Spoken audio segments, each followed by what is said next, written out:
This is Oktoberfest, Spanish style.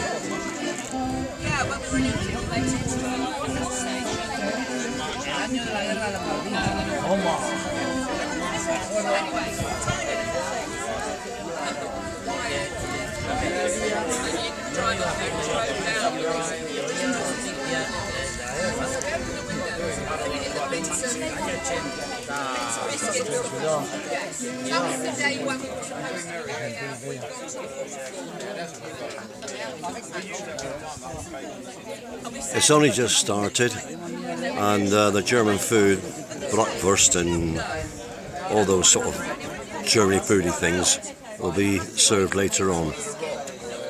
It's being held at our local water hole, which is actually owned and run by two Brits, and Jim Mick, plus their son.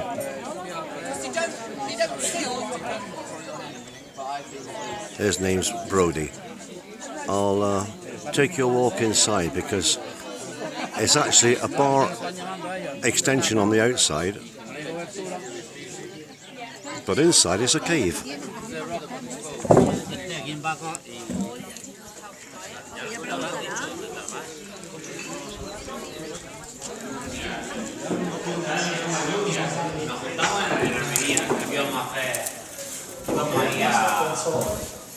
Hola! Salud! Prost! If you've got empty ones here.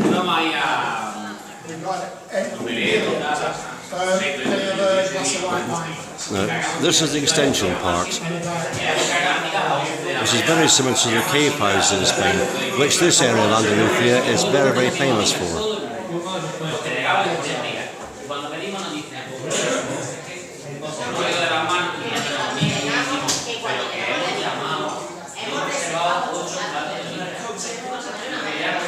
Now, this would be the end of the extension, and the actual cave, which is dug out by hand back in the day, it's all done by JCBs now, starts here.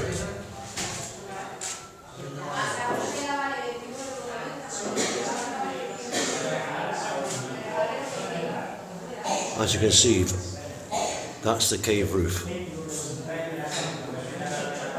In very simple terms, it's just a hole dug into a mountainside, and well, the more rooms you need, the more you dig out.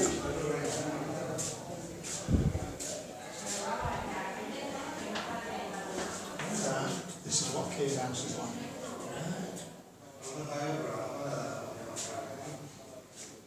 And you go through to another room. There's the cave roof. They plaster the walls with a thing called Mahaca Blanca, which is a very, very fine white cement.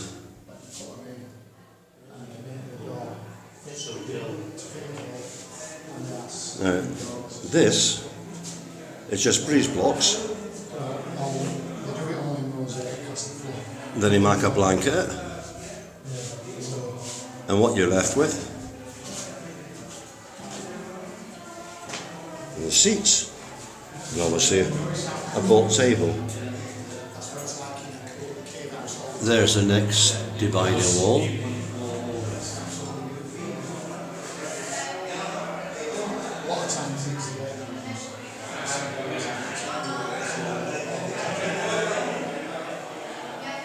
And then you move through to another room. And just be careful of the ceiling, because this one's quite low. Because back in the day when it was built, the Spanish were only sort of 4.5 feet tall.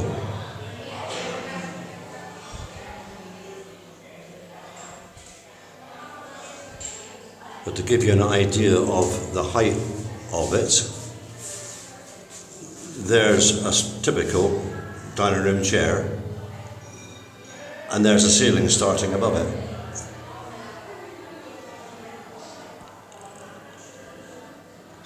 And I'm about 5 feet 10, and that is about, if you're lucky, at the highest point, maybe 6'6", 2 meters.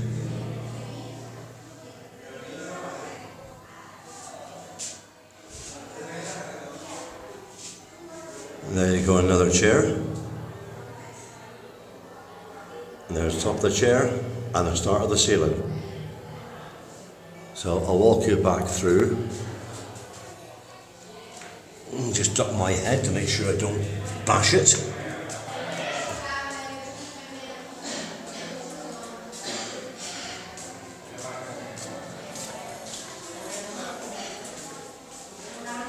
And you're now coming back out of the cave and into the extension. And because Andalucia, at least this part, is up in the highlands or the mountains, there is the big roaring fire that goes on the winter time. And you can do your pizzas and, well, you can almost spit roast a hog on there.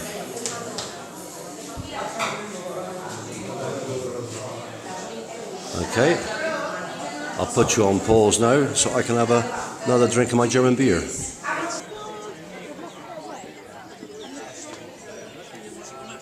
I just thought I'd give you a quick look at the front of the cave bar to let you sort of see what cave houses are actually like.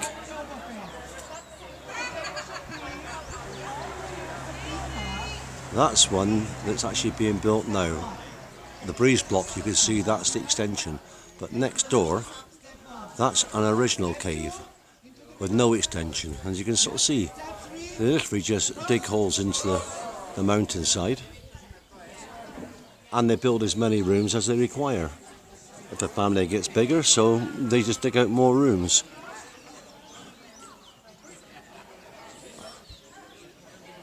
And there's one with a beautiful extension built, but you can see behind it the mountain that extension goes into.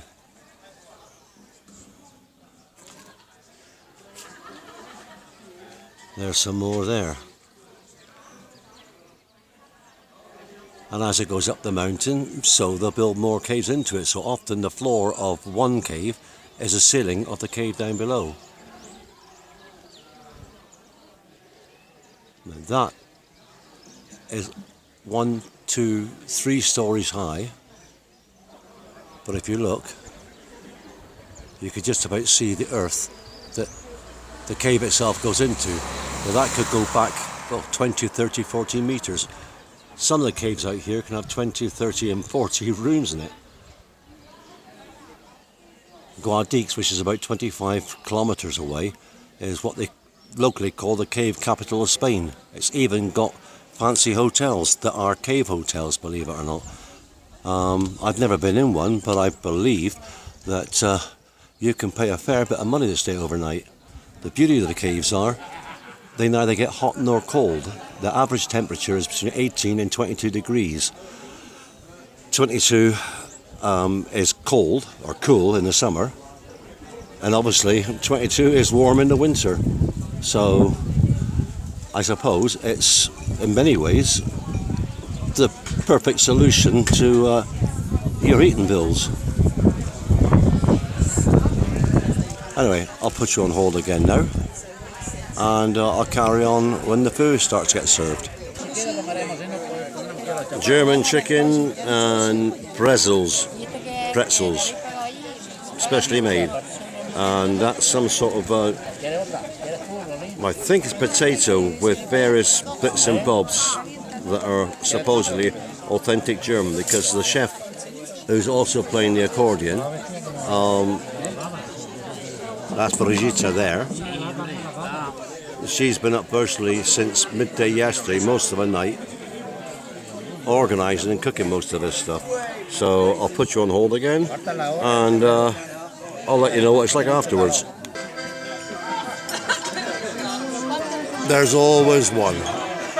That's Mick.